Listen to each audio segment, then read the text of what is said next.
আলাইকুম। আজকে মুরগির রোস্ট রান্না করব, কালা ভুনা একদম। শুরু থেকে আপনারা দেখতে থাকবেন কিভাবে রান্না করি।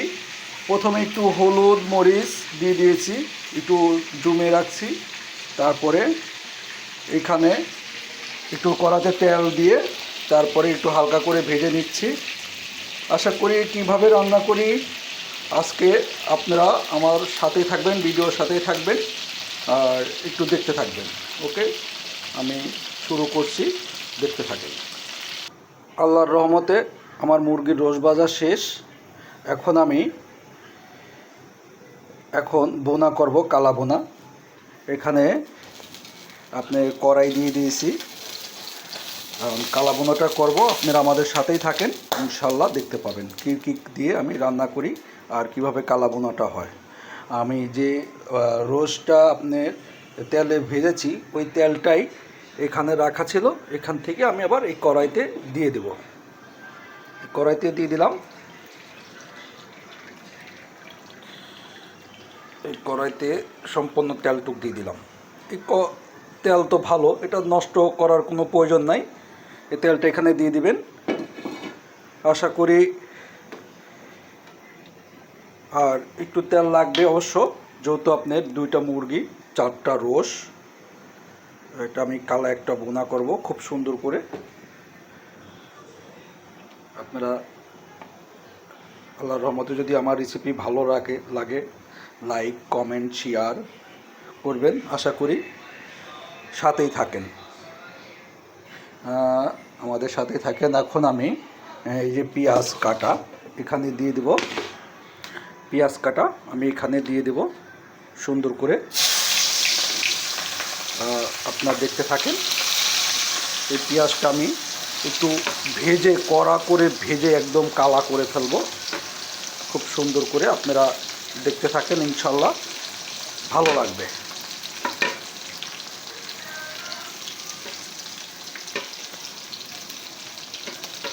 এখন আমি একটু লবণ দিয়ে দেব, আমি।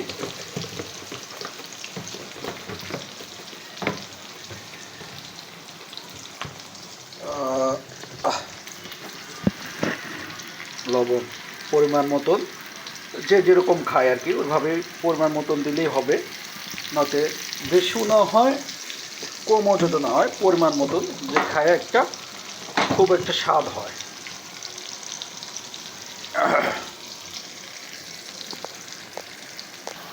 একটু গুঁড়া মরিচ দিয়ে দেবো এর মধ্যে পরিমাণ মতন।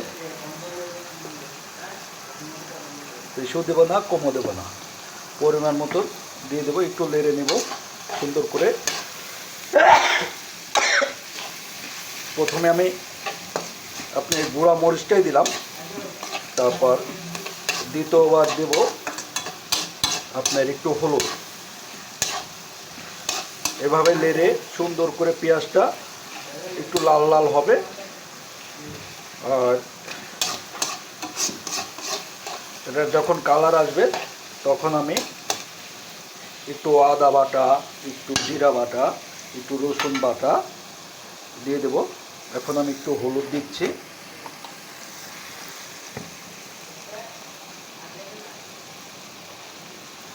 পুরো রেসিপিটা দেখবেন কেমন হয়,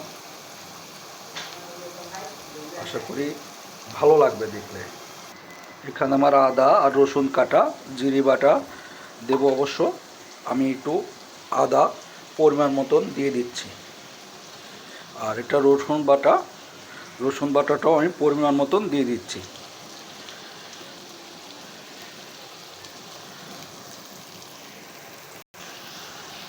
রসুন আদা বাটাটা দিয়ে একটু ভালো করে নেড়ে চেড়ে সম্পূর্ণ কষায়া এটা সুন্দর করে আপনার একটু নেড়ে ছেড়ে নেবেন, যাতে আদার গন্ধটা বা রসুনের গন্ধটা না থাকে।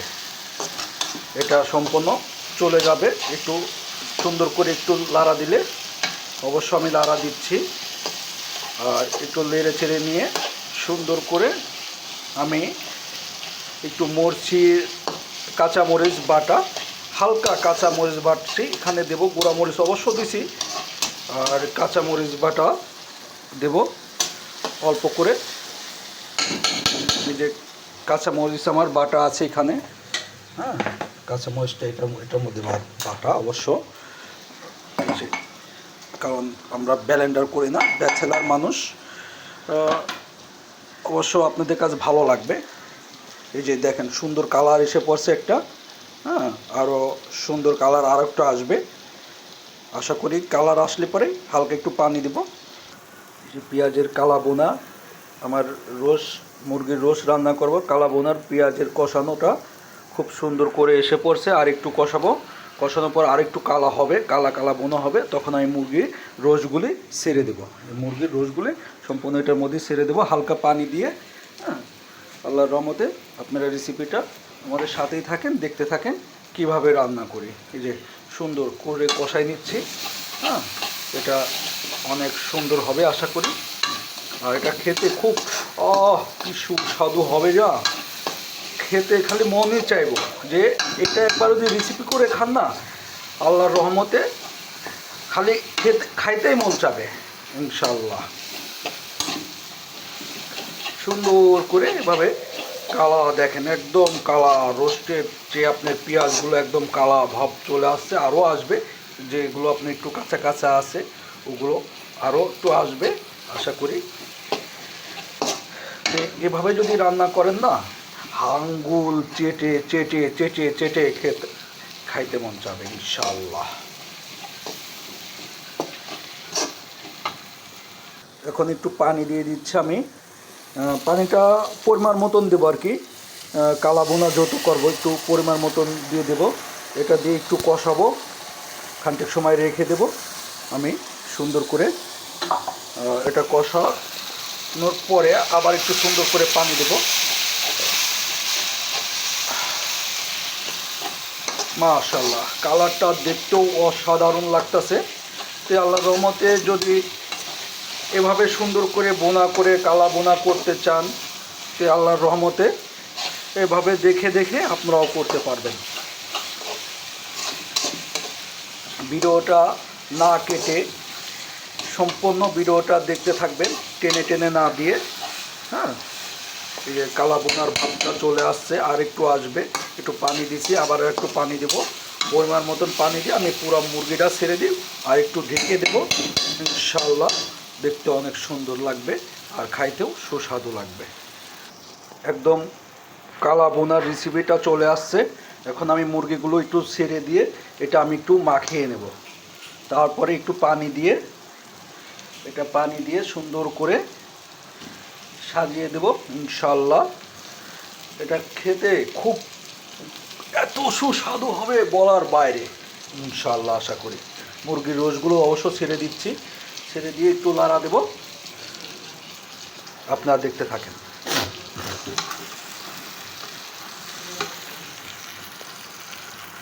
নেড়ে চেড়ে এইভাবে সম্পূর্ণ এটা আরও ইনশাল্লাহ পানি দেওয়ার পর একটু কালো হয়ে যাবে, পানি দেব। আর একটু মশলা বাকি আছে, মশলাটাও দিয়ে দেবো, এই পানি দিয়ে দিচ্ছি। এটা পরিমাণ মতন পানি দিয়ে দিচ্ছি এখন। এখন এই পানিটা দেওয়ার পরে আমি একটু ঢেকে দেব, ঢেকে দিয়ে আমি 10 থেকে 15 মিনিটের মতন ঢেকে দেব। তারপরে আমার মুরগিটা হয়ে যাবে ইনশাল্লাহ আশা করি, একদম কালার রেসিপি হয়ে যাবে ইনশাল্লাহ, দেখতে থাকবেন। এখন দেখে দেবো ইনশাল্লাহ। এই যে আমি কালা বোনাটা যেটা করছি, এখন আমি ঢাকনা দিয়ে ঢেকে দিচ্ছি সুন্দর করে। আমার 20 থেকে 25 মিনিটের মধ্যে ইনশাল্লাহ মুরগিটা হয়ে যাবে। আমি ঢাকনা দিয়ে সুন্দর করে ঢেকে দিলাম, 15 মিনিট পরে ইনশাল্লাহ হয়ে যাবে। আল্লাহর রহমতে কালা বোনা রোস, মুরগির রোস কালা বোনার হয়ে গেছে পরাই। আর 5 মিনিটের মধ্যেই নামাই ফেলবো। কালারটাও অনেক সুন্দর আসছে, খুব সুন্দর একটা কালার আসছে রোস বোনা, আর খুবই সুন্দর দেখার মতন। আল্লাহর রহমতে এরা খেতেও ইনশাল্লাহ আশা করি খুবই ভালো লাগবে। একটু ঝাল ঝাল করে রান্না করেছি রোস্টটা। আর যদি কারোর ভালো লাগে আমার ভিডিওটা, কারণ অনেক কষ্ট করে এই যে রান্নাটা করা হয়, খুবই কষ্ট, খুবই পরিশ্রম হয়। চুলার উপরে বোঝেনি তো কীভাবে গরম, তার মধ্যে রান্না করা। আপনাদের যদি ভালো লাগে লাইক কমেন্ট শেয়ার করবেন আশা করি। আর অবশ্য খাওয়ার সময় দেখাবো আমরা কয়জন মিলে খাবো। 8টা রোজ, যেহেতু আমরা 8জন মিলেই খাবো ইনশাল্লাহ, এক পাশে পাশাপাশি বসে। আমার রান্না শেষ, রোজ বোনাক একদম কালা রোজ। ও যে খাবো না, কি যে মজাই লাগবে। যে ভাই আজকে আমাদের মুরগি বোনাটা শেষ। আমাদের মুরগির যে রোস্টটা রান্না করছে একদম কালা বোনা। আজকে এই পর্যন্তকে, ইনশাল্লাহ নেক্সটে আমি বিরিয়ানি রান্না করে দেখাই দেবো কীভাবে বিরিয়ানি রান্না করতে হয়। ইনশাল্লাহ আশা করি সবাই আমার ভিডিওটা দেখবেন আর সবাই ভালো থাকবেন। ওকে, আসসালামু আলাইকুম।